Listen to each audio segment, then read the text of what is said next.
Om Sahana Vavatu Sahanau Bhunaktu Sahaviryam Karavavahai Tejasvinavadhitamastu ma Vidvishavahai. Om Shanti Shanti Shanti.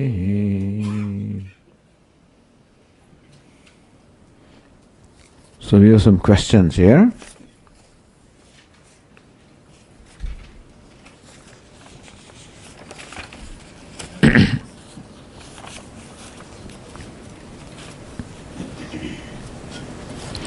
We request Swami to help us practice Nididhyasanam. We theoretically understand Vedanta to a limited extent. It has made a positive impact in our lives in subtle ways. But we probably practice it 1% of what we learn. A lot of times we simply forget to apply these teachings in a given situation. How do we overcome this roadblock? So what is Nididhyasanam or meditation? Is take any given thing that has been learned in the class in the morning, any given value, any new idea, any new insight. For example, recently we studied in the 8th chapter of Gita. What is God? Now what is his God? What is? So there are 5 things in our life. The individual, the universe, and the Devatas gods, Adhyatma, Adhibhuta, Adhideva. The Lord Krishna says that Sarveshu Kaleshu Mamunusmara Yudhyacha. Remember me all the time while performing your activities, the duties. So when you perform the activity, then action also is there. One more thing. When action is there, then there is this karma adhyaksha, the presiding Lord who presides over the action. So 5 things are there. Meaning 3 things make up our life. Individual adhyatma, the world adhibhuta, and Ishvara adhideva, plus the karma or action that we perform. In that form also Ishvara is there in the form of karma, who makes it possible for all karma to be performed, to speak, to hear, whatever activities are taking place. In that Ishvara's presence is there. Not his grace is there, his presence is there. And so karma is also Ishvara, and the karma adhyaksha, the one that is the witness of the karma, besides our karma, also is Ishvara. So that makes the total life. So Lord Krishna says, in all that form I am there. So maybe take this idea in the morning and let the mind see how this is so. We remind that look, this is also a manifestation of Ishvara. What I confront also is Ishvara. Just one idea, for example, something that we learned. When we are busy doing activities, there are lots of pressures, and therefore it is difficult to recollect all of this or to connect things. So first of all, Shravana meaning that what we learn from the teacher by way of listening, studying, discussion, that learning has to be translated into our own life as to what does it mean to me. So that Ishvara is away. What does it mean to me? That okay, I is also manifestation of Ishvara. This family and others I interact also is Ishvara. So this is what. So now everything is Ishvara is a general principle. In particular for me, the individual, I am Ishvara. In what way? How that divinity consciousness is flowing through me also. Whatever there is, Ishvara requires always medium to manifest. Like electricity requires a bulb or something to manifest. So, Prakriti of the matter is the medium through which Ishvara manifests. Everything is a combination of Ishvara, which is consciousness, and matter. So, matter part is the problem. In me also, the matter part is the problem. When I interact with others, the matter, the costume is the problem. So then in my mind I separate. This is one costume, all different costumes are there. That is not very important how the bulb looks like, what the color is, what is what. What is important is electricity is manifesting. What matters is that Ishvara is manifesting through me, through this upadhi, through that upadhi, through various upadhis. So can I be indifferent to upadhi and can I give importance to what is manifesting through upadhi? So this I can think when I am by myself, when I am objective, when we are not under pressure of doing things or complying with things. So then meditation gives an opportunity to create a distance from everything which is usually a problem, so that I can be objective and I can translate that principle into a given situation. I take a situation in the day where I find myself reacting and say, Adhyatma, Adhibhuta, Adhidaiva. How these factors are involved. What is important is how Ishvara manifests through this medium, and then all the external costumes, name and form are not important. This we can say when we are by ourselves. We don't have to deal with name and form, So that's the whole idea of meditation, Nididhyasanam, is that when we are free from all of the pressures, all of the concerns, when the mind enjoys objectivity, a certain amount of quietude, that's when we translate that learning into a given situation. And then I tell my mind, how do I have to, now that this is what my understanding is of the situation, what will be an appropriate response on my part, which will be compatible to my understanding. So, creating a distance, in short. And Nididhyasanam theoretically means I am Brahman, but whatever we have understood, anything that I have understood, one thing I can take, and I sit down and see what does it mean to me in the life that I am going to live today. How does this principle translate in this particular way? To see that will be called mananam. So Shravanam means a general principle. Mananam can be how does that principle apply to me in this particular situation. That translation we have to do. In absence of that translation, we do not know when an actual situation arises, we do not realize that what I have understood means this in this situation. I may know that you should be honest. I know the principle. But what honesty means in a given situation also needs to be understood, interpreted. So what our understanding is needs to be interpreted in a given situation, then alone we can actually follow it.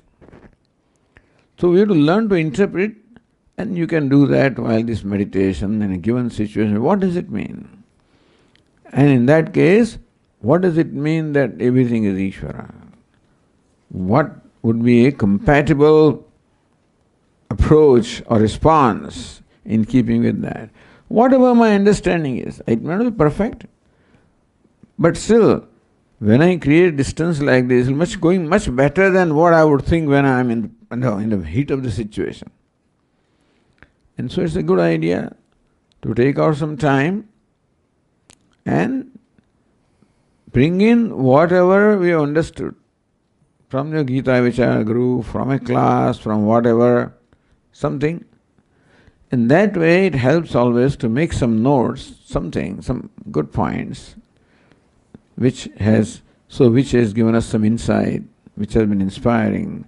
You can take one sentence like that and see what does it mean, how to put it into practice.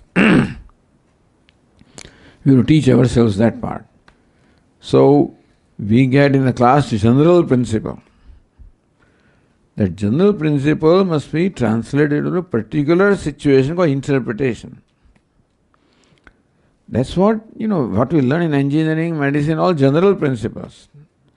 When you go there, then what does it, that principle hydraulic, what does it mean? Pressure. Also, this is a pipeline, this is a distance, and that's what the pressure drop means. So, what equation we learn, you translate that. If you don't do that, then learning, doesn't help us at all. So they say you learned everything, but you have not digested anything. So this digesting, that's called mananam, interpretation. Then things become clear to us. Then question of being alert to remember it. When the time comes to actually do it, which we may fail, possible. But if there is a clarity of what the response should be, then I don't have to worry about interpretation in that situation because I've already done it. Then it's a question of remembering. And I may forget. Evening I can take stock. How was my score today? Again, educate the mind.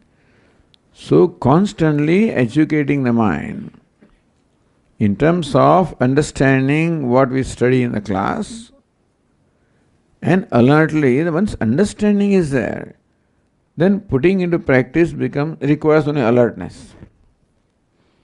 When I know what I have to do in a given situation, then all requires at that time alertness. Remember, I have to do this, which I may forget. But then I again tell my mind, look, this is what you did, this is what you should do. And thus, a observation of the mind, dialogue with the mind. So first Shravanam, interpretation is Mananam, and alertly putting that into practice is Nididhyasanam. So Nididhyasanam is always in keeping with my understanding. And understanding means interpreting my understanding in a given situation. That's how we slowly assimilate. It becomes part of our life. Then this frustration will not be. The Swami, we learned so much, but it doesn't come in our life. That shows our sincerity. That we want that this thing should become part of my life is not happening. So either one step is missing as to what does the learning mean in a given situation, and secondly, remaining alert. Also, so having understood what a given teaching means in a given situation, then a value of that also. That I want to do that. Because if it's not valuable for me to do that, then again I don't, my mind will overlook it or, ignore it. So I must see a value of seeing Ishvara. So I just took an example. So that it's a valuable thing to do. Because that's what leads me to happiness and freedom. So, if that behavior can be connected to happiness and freedom, which is what I want, then only it will become valuable. So, also seeing the value of value, meaning what does that, suppose I understood what I should do, why should I do? Because doing that leads to happiness. In what way? That I have to see. So all that work we have to do. Otherwise, even if I know what I should do, if without doing that doesn't make any difference, then again my mind will have a tendency to ignore it. So what I should do and how it is important to do it that way, because that is what brings me happiness, freedom. So these steps have to be filled in to put into practice our learning. So Aham Brahmasmi will come. But whatever little things we understand from the Gita study, or, some principle we understood, put that little thing, translate that into a certain behavior, see the value of doing it, and remain alert. In case we did not do it, coax the mind But be kind to the mind also, and it will slowly happen.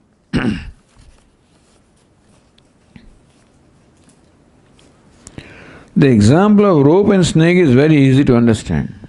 Examples are always easy to understand. But in life, even if the light is shown upon the object, we fail to see the rope. This fear and insecurity is constant. After repeated listening to Gita and Upanishads, we do get occasional relief when we don't react to a situation. But those are rare occasions, Swamiji. We really want to progress but don't know what else to do.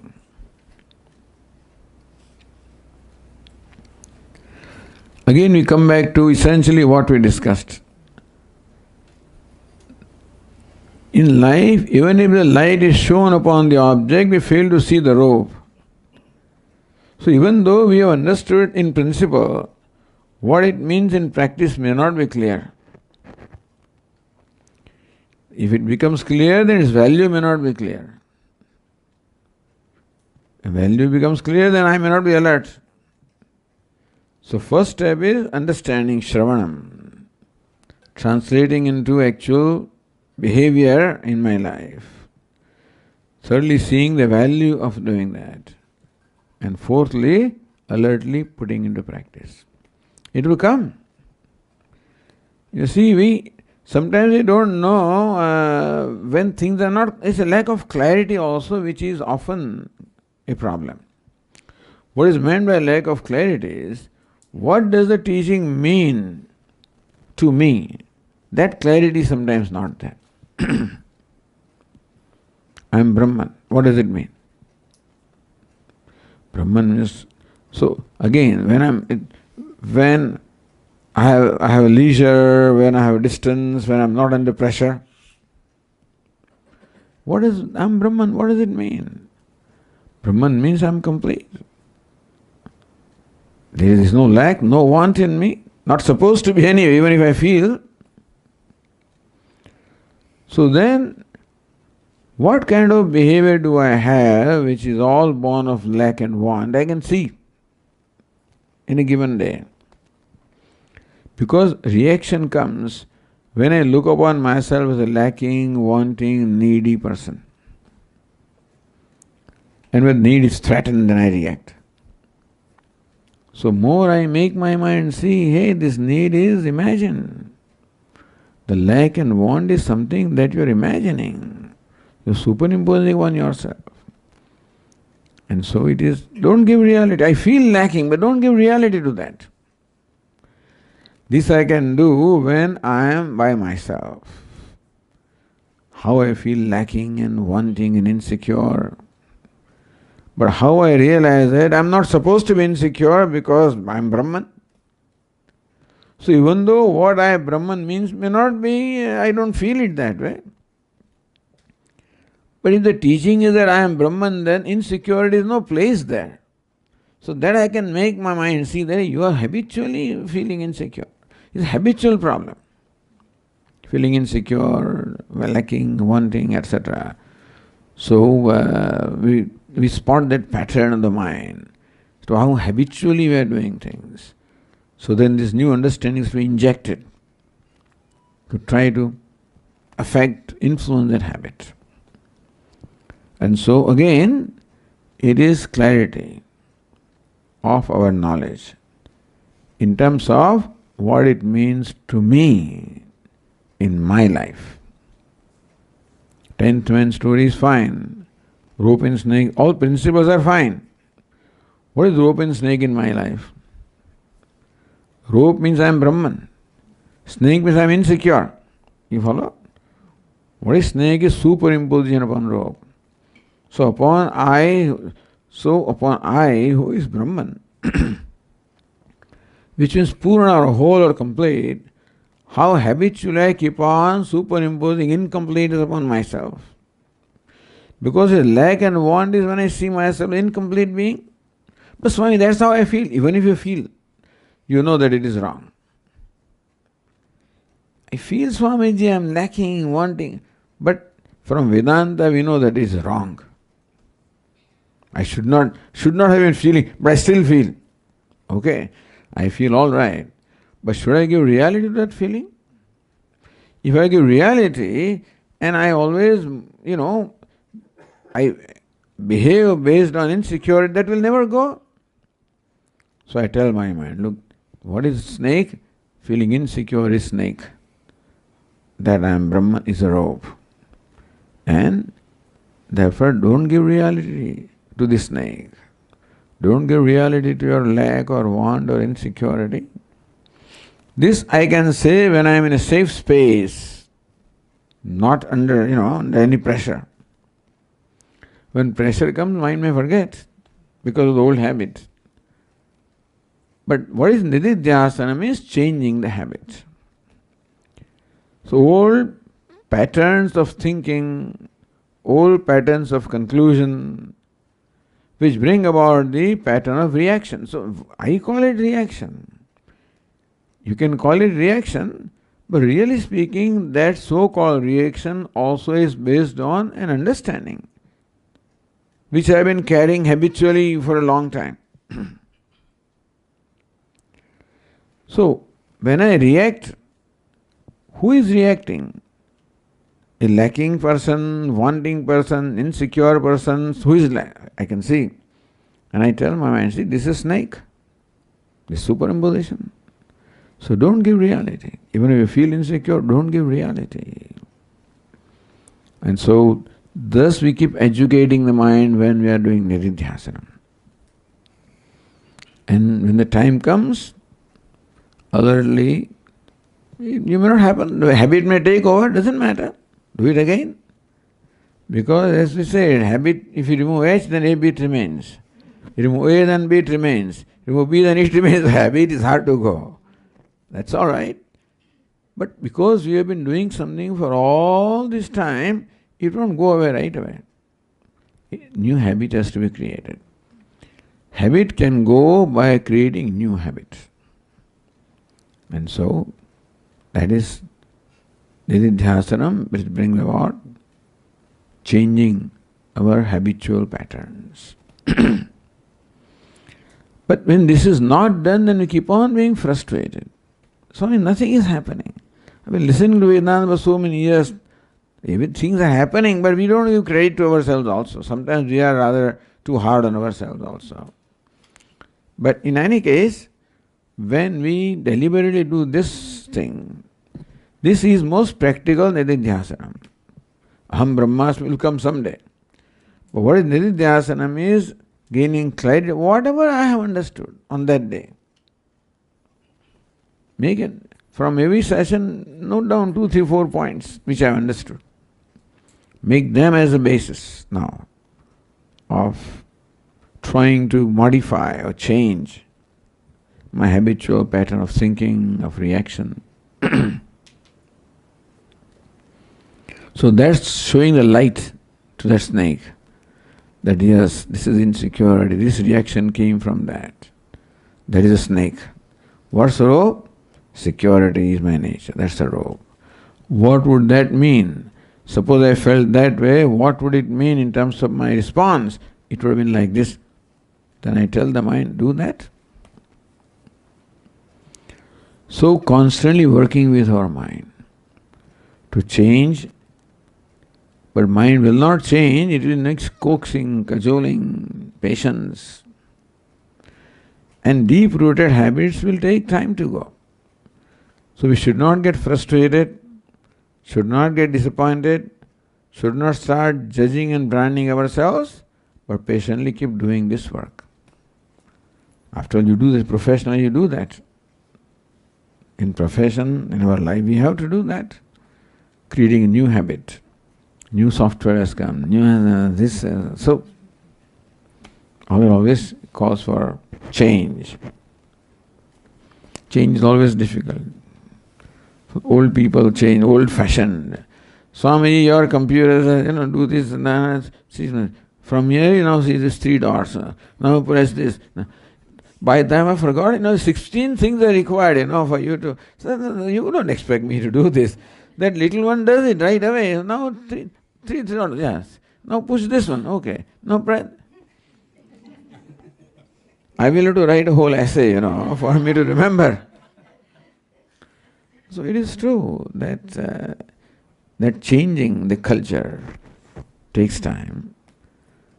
But I conveniently say I don't need it. That's why I don't do it. But then that is why the value of doing it. And no, Swamiji, once you do that, it will be so convenient to you. You don't have to carry all these papers and files, and this is right there.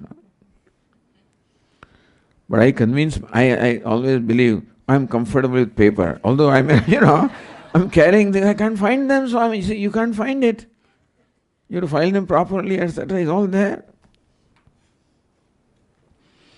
So it takes a long time to convince my non-cooperative mind, which doesn't want to take trouble, which doesn't want to change. So that is why it takes time. If I value for that, I will do. A few years ago, this Pramod Deshmukh brought a laptop. What do you mean? I don't want laptop. I don't need laptop. I couldn't deal anything with it. Then he brought an iPad. But then I realized that I would do something about it. Since it came, it is a few things I have to learn, which made life so much easier. Even though I do only 2 things with the iPad, that's all. I receive email, I send emails, that's all I do. But even that also has made things very convenient, you see. So when we see the advantages, things change.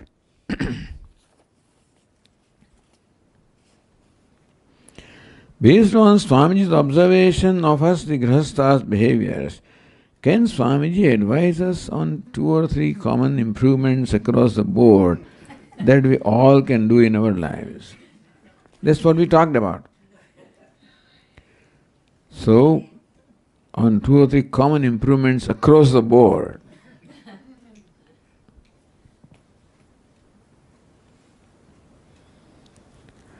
I think what is bothering us is when we find ourselves reacting, basically.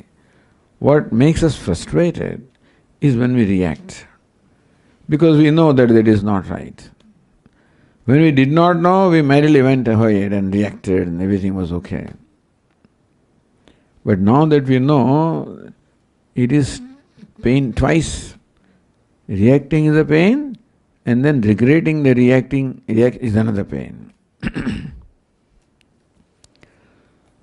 So, but as I said, some old habitual patterns are there, and we are not alert, and we become prey to those patterns and are overcome by them.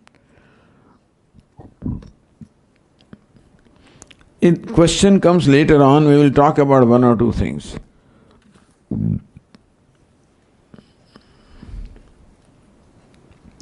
So we'll go to the next question. Conflict in the mind. For every action we take, our intellect tells us whether it is right or wrong.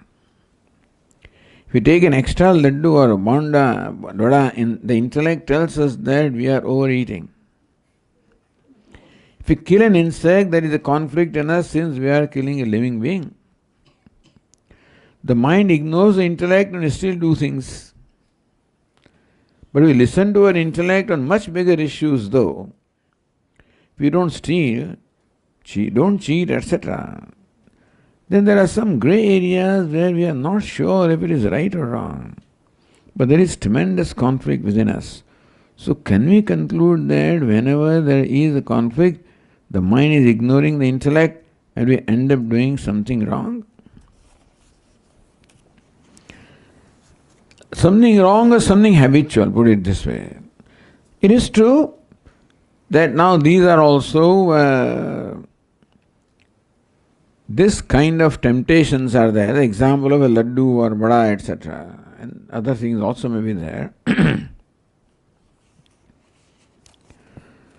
So there also nididhyasanam would help. Take 1 day at a time. If I spot a few such called weaknesses or habitual pattern in me, that I have a tendency that I like a given thing, say food. So I have a weakness for laddu, weakness for whatever. So then, now today is going to be Satsang. Evening, certainly there will be idlis or whatever, No? All right. Whatever it is. But I have to tell myself this. I'm telling myself actually. This is going to be like this. And so what is my strategy? I prepare the mind. And so, take couple of things in a day where I find myself taking liberty. Because there are built-in urges, built-in temptations. And I find myself taking liberty. At that time, the temptation is too strong to follow the voice of that intellect. And therefore, when that pressure is not there, then I tell my mind, look, today this is likely going to be there. This temptation is likely to come. Some urges we have at the level of senses. This is an example of the palate. And similarly, there may be other temptations which I find myself, falling prey to. We identify a few things, specific things, that this is what I find myself doing. This is what I find myself doing. Identify one or two or three such things. And in the morning, create a strategy. When that happens, what am I going to do? Then, don't say, no laddu, mine. No, don't say that. At the same time, you give us some boundaries. So we try to draw boundary. Wherever all this is called craving. Where craving is there, craving is called kama. Where craving or temptation, I fall for it. So that is where we draw boundaries. That mind, today is Guru Purnima, and this is going to be there in the lunch, likely, So this is your boundary. We know that today is this day and this is likely to be there. Today is Wednesday, so she generally makes idlis or something, in the dining hall. Or so, these things. You look forward to that. Then right in the beginning you draw boundaries. That no more than whatever. You draw boundary for yourself. 2, 3, X number of, Not 10 idlis or something like that. Draw boundaries that requires some kind of self-control.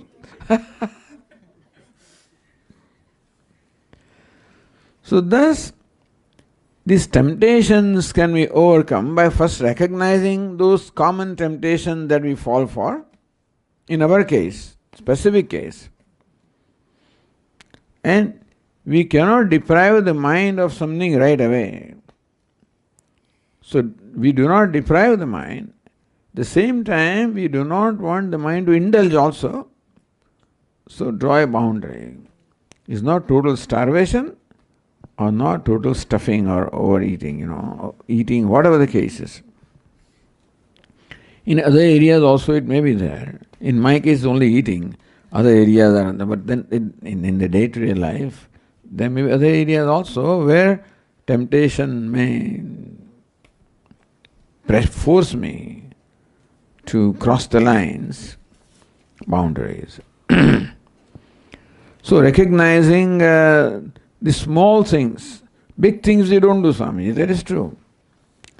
Because those values are assimilated. Where value is assimilated, there is no conflict. Our Swami used to give example in the olden days that you are hungry for 3 days and you want food very badly. Suppose you find a piece of bread in a garbage place, this bread. You will not eat it. Why? Because the value of hygiene is assimilated. And therefore, even though I am hungry, I will not eat that piece of bread because value of hygiene, assimilated value. So where values are assimilated, we have no problem. I cannot steal, I cannot do, etc. But where value is not assimilated, where habitually, therefore, we take liberties. So those are the areas that we would identify. and draw the boundaries, and then you can then slowly narrow the boundaries in course of time. But unassimilated value, what does it matter? Suppose we eat one vada, so what's the big deal, So your mind, the mind argues. Although it says all kind of literature is there, you should not eat this and that, okay, that's what they say, I don't think it matters. It won't bother me. So I can always find justification. It's all right, but it doesn't bother me. They keep on saying this kind of thing all the time, and so we find some justification for our indulgence, etc. And so there you have to assimilate the value that what they say is true and the way is not right for me. If I don't say anything wrong in eating 6 idlis, I will eat it. So I have to find out what is the price I have to pay for that indulgence. If I don't see any price loss, then the mind says, what do you mean by that? Intellect may keep on saying that is your habit. You always keep telling me. Well, it doesn't matter. Nothing happens to me. So intellect has to teach the mind what happens to you. When you take liberty and indulge, what kind of price you have to pay, either in short term or long term. So how the short term gain brings about a long term pain, etc. If you make the mind see this. So those values are not assimilated. When we find ourselves taking liberty, it shows a lack of assimilation of values. Means the big things because values are assimilated. And so, how do you assimilate the value? By recognizing the price that we pay for immediate gratification. So mind wants to go for immediate gratification, for short-term gain.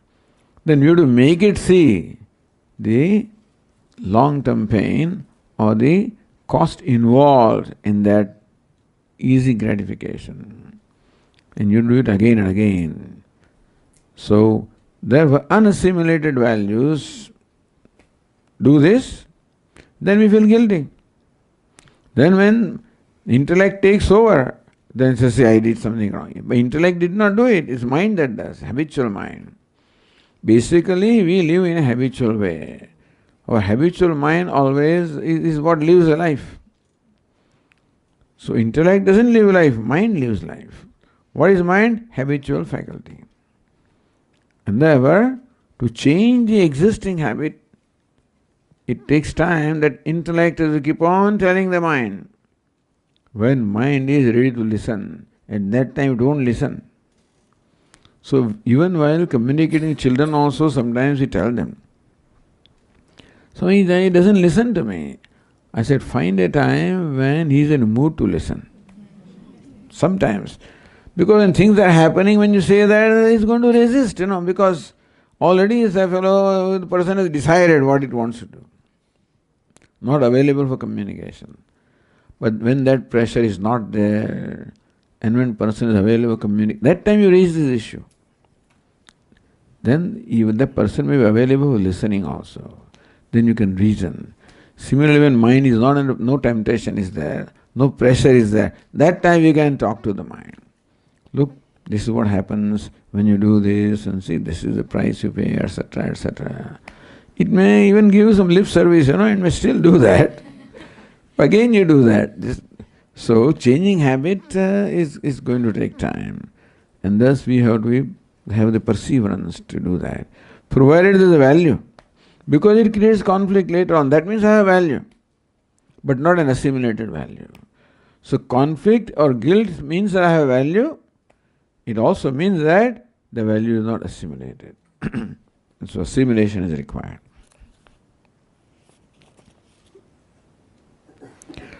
Why are human relationships so complicated? Swamiji. Is it because we have created an attachment? How can we create a loving relationship without attachment, as attachment ultimately leads to hurt and anger? It is not attachment that creates problem. It is an expectation or demand which is there in us, that creates the problem. Mostly in every relation, not every interaction, mind has some expectation or mind demands something. Because it feels, lacking, wanting, unhappy inside. So basically, we want the other person to make us happy. When I don't feel good about myself, then I expect others to make me happy. And we generally don't. And so we put that burden on the people related to us to make me happy, meaning fulfill my expectation, fulfill my demand. So, relation is only because where can I do this? Only to person who is related to me. And more closely a person is related to me, more likely I am going to take it for granted. And more demanding I am likely to be because I am safe here. See, more safe we are, more honest we are. More honest we are, all that stuff comes out. See, in a place like this, I will be always composed. I have a facade. And so as Swami, always I behave in a certain way when with people. Because I'm a Swami, I'm supposed to be like this, that and so forth. And so I know that everybody is observing me, they are all gauging me, judging me. He's talking like this, well, how does he behave?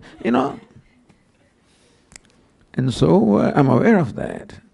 And I take that into account when I interact with you, how I should be, a pleasing one, etc. But when that pressure is not there, when I don't have to perform, I don't have to create an impression. Because in old relationship, they already know who I am. And therefore, I don't have to put any facade. Then I come out as I am. Meaning all my baggage which is inside finds its way out when I don't have to protect myself, I don't have to make a show. That is when I get most angry with the people who are closest to me. So Swami is very angry, but he's so pleasant. Everybody thinks that he's a good person. So you don't know. This general complaint. So with me and with other people always like that. And then that is true. But with other people the person doesn't feel the security and safety that he or she feels with you. So elsewhere you always have a certain reservation. Because you have to maintain your impression, you have to maintain your dignity and etc. And here you don't have to. Because you can get away. Because here you can get away. Even if all your weaknesses are visible, you can get away because this person will accept you still. And therefore you take liberty. So, which is all right, you need some place after all. That's the whole idea of Grihastha-ashrama. That we have at least a certain, inner circle.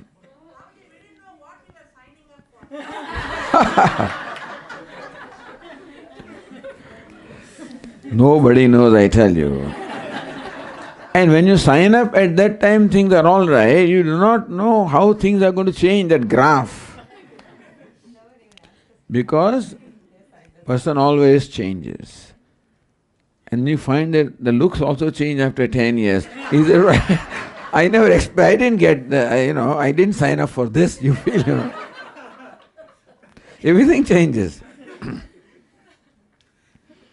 And our expectations also change. And so it's a very dynamic thing. And so we have to be aware of that and accept that this is what it is. Oh, I would have never done it. You've done it. So there's nothing you can do about it. And thing is that rather than saying I have done it, that is what Ishvara has done for me, put it that way. So he has put me in this situation, I guess, which must be required for my growth. And so we accept it gracefully. You signed up for it, now accept gracefully whatever we signed up for. In that now, so we, as I said, that is the reason why there are always expectations in a relationship. What is the expectation? That the person should make me happy. That's the expectation. What does it mean? In a given situation, what does it mean? The person should behave like this, talk like this, not like that. So, my general requirement of that person to make me happy gets translated in every situation like this. Don't sit like that, don't, things like that, So that every situation means different. Basic requirement is one. Make me happy, love me, that's all. What does it mean? What do you mean? How do I feel that you love me? When you do what I want you to do. What I want you to do? I want you to sit. Don't sit. Go out. Sometimes, so same mother says, now come on, now go and play. My mother, now when I want to be here, she wants me to go and play. When I'm playing, she wants me here. Yeah.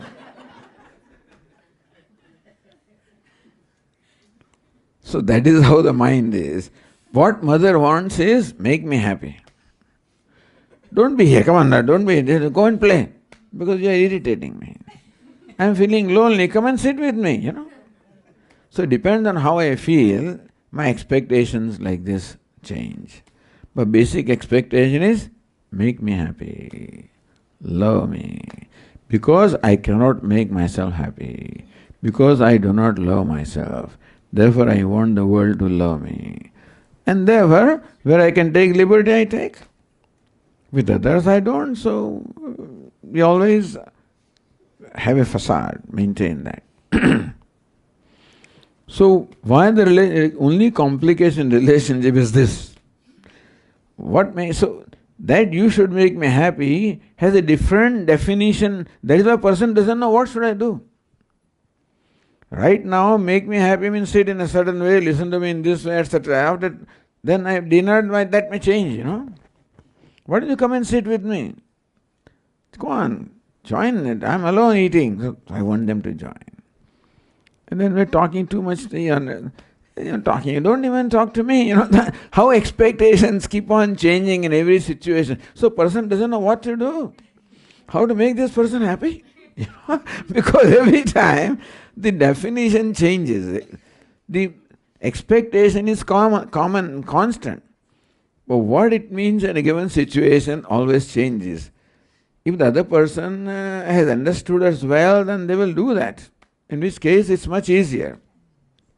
But then they have their own expectation, The thing is when there is a clash, that I expect you to make me happy, which means you should do this. You expect me to make you happy, which means to do this. Now when that doesn't gel, then there is a conflict. That's called complication. Only complication is this. Expectation is very natural. Swami, how to give up? You cannot give up expectation.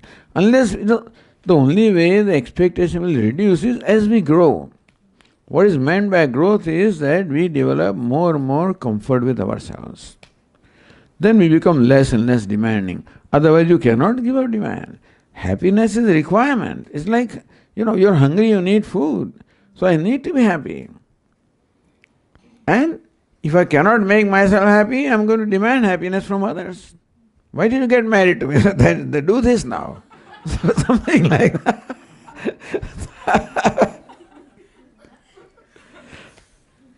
That's how it works. So let us recognize this. Let us recognize what kind of expectation I have. And sometimes recognize that sometimes expectations are not reasonable. Within reasonable limits, people are willing to fulfill that expectation. But sometimes we have an expectation not reasonable also. Let us look at that and try to... All this can be done when you are alone. Meditate. This is all Nididhyasana. Take the relationship. Take a couple of 2-3 events. Every day same thing happens anyway. One thing is, in this life, same thing happens in different every day. When the person comes home from the work, same thing happens. And so there are few times when things happen. So let us visualize that this is going to happen. When I come home from work, I'm likely to be like this, and she is, or he or she, whatever, is likely to be like that. So, when he comes home every day, then we know it's every day. Then be prepared for that. What to do? Don't appear there, And in the worst, if nothing else, just don't show up. Give them a chance, to slowly, that pressure comes down. Then, when you feel that now some relief is there, then you can show up. Whatever strategy.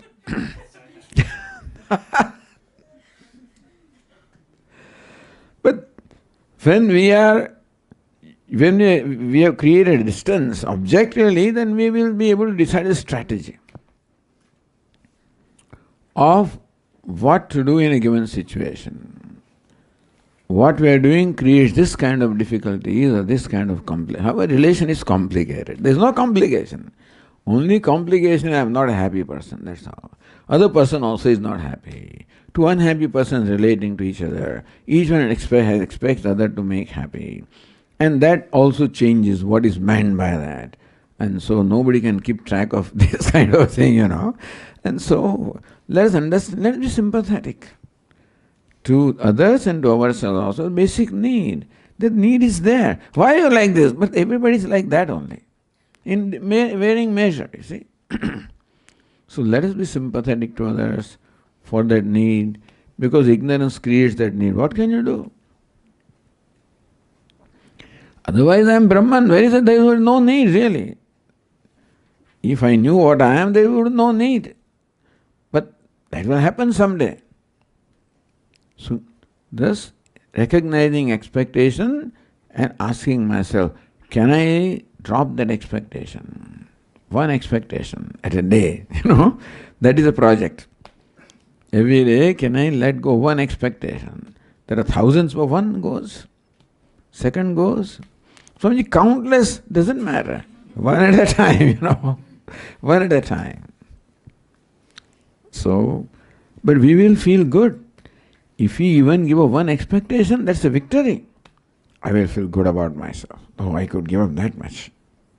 Second one, as you feel more and more victory, you feel more and more self-confident, and then really quicker. In the beginning, there may be a little resistance from my own mind, but you realize that giving up expectation makes me free. Expectation makes me bound, because then I empower other person to make me unhappy. When other person does not fulfill the expectation, I feel rejected.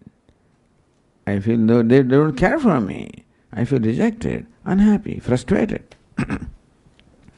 So one or two things, that was talked about. Across the board, expected across the board. In every encounter, there is an expectation, across the board. And when we find that certain kind of encounters are always difficult, because things happen regularly, then I take those couple of things, not too many things, one or two things a day, from a distance, and see what can I do to eliminate the conflict. What can I do to gracefully accept the other person? What it is gracefully accepting the other person. Basically kshama. Kshama means graceful acceptance of the other person, including their shortcomings. And one cannot help what one is. What I am is a combination of virtue and vice. So virtues are also there, vices are also there. And so, graceful acceptance, kshama,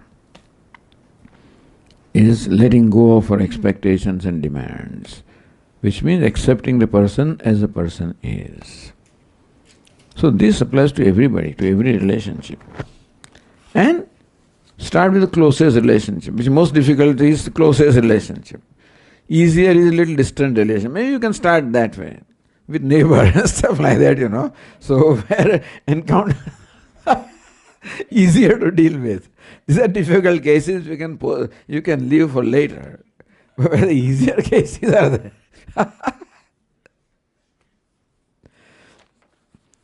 But this is the only thing that makes relation complicated is expectation.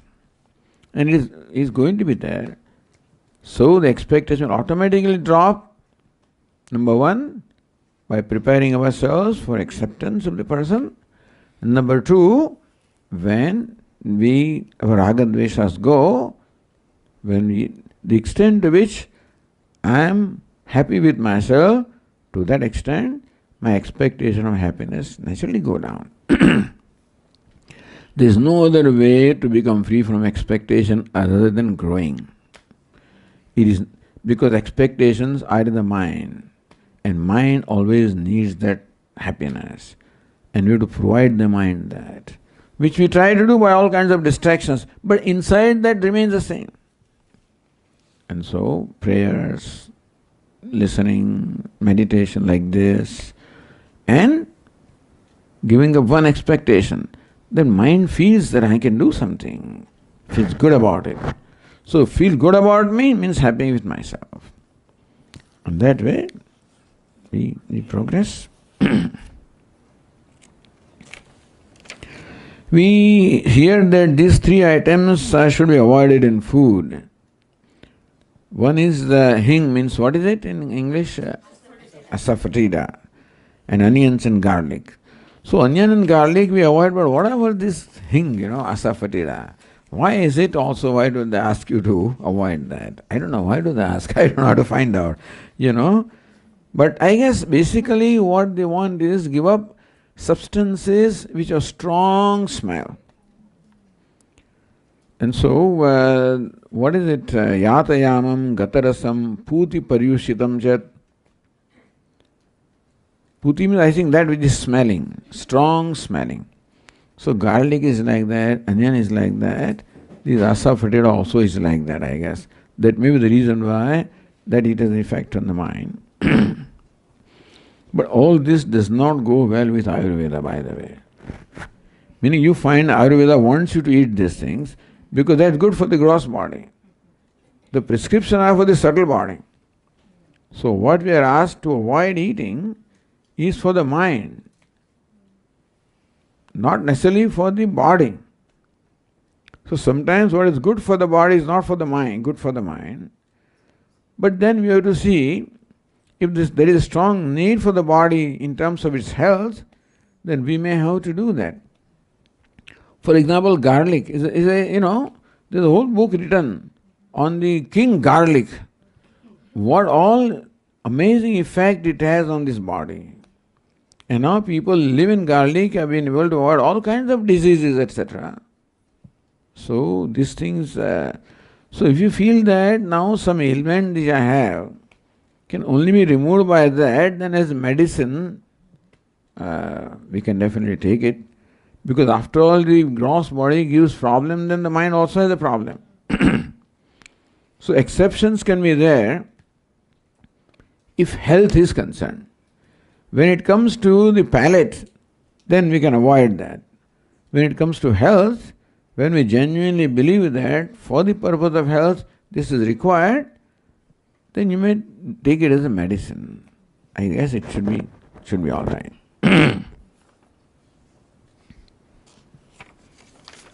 So that the question paper is over. Now any other...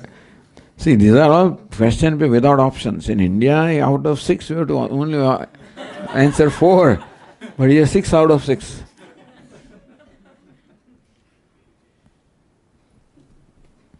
Anything more?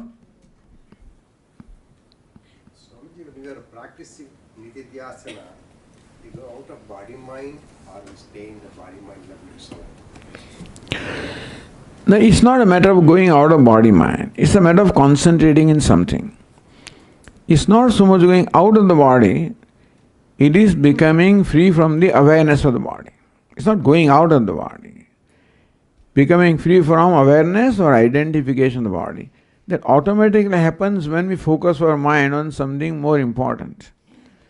In fact, during the day also, whenever we are engaged in doing something where we are focusing our attention, not aware of the body.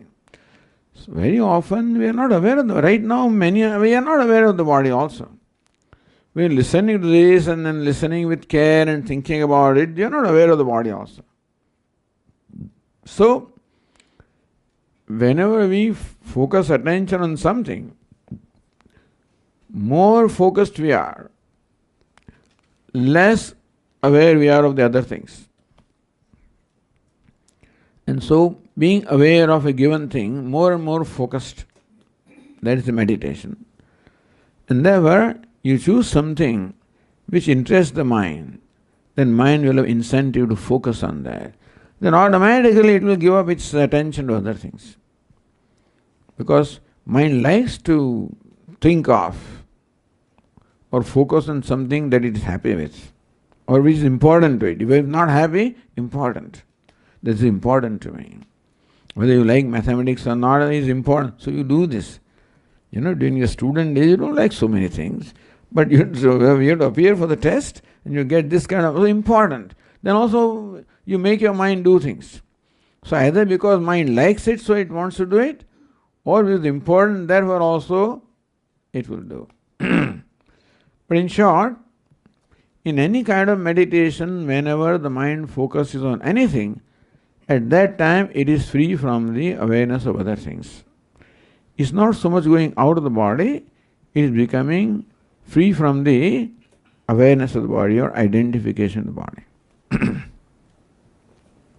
How do we control the distraction? Sometimes it comes constantly. Yes, distraction comes constantly because basically mind does not see the point in doing what you want it to do. You want the mind to repeat a certain mantra, etc. It doesn't see much purpose in that because it doesn't enjoy it. And therefore, we have to do it. That's why abhyasa. Distraction comes, bring it back. Hopefully, a time will come when mind will start enjoying.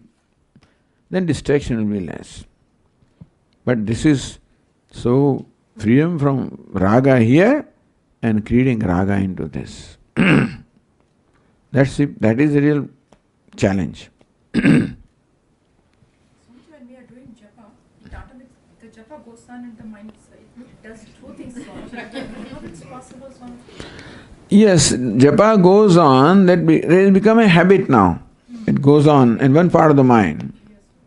Other part of the mind merely does what it wants to do. So it has become mechanical. So this is the mechanical behavior which takes place habitually, because you don't need to make an effort to repeat that japa. That is why mind can take off, because it knows it's going on. So alertness again, being alert. Mechanicalness can be overcome by alertness only. By telling the mind, hey, pay attention to japa. Goes back, pay attention again. So bring it back from distraction.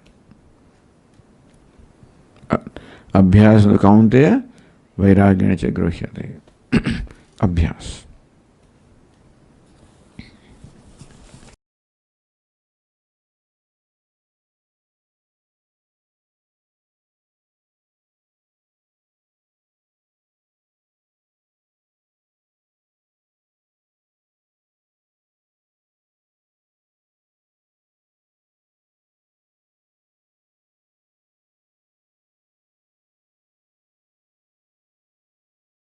Purnamidam Purnat Purnamudachyate Purnasya Purnamadaya Purnameva Vasishyate. Om Shanti Shanti Shanti. Hari Om. Shri Gurubhyo Namaha. Hari Om.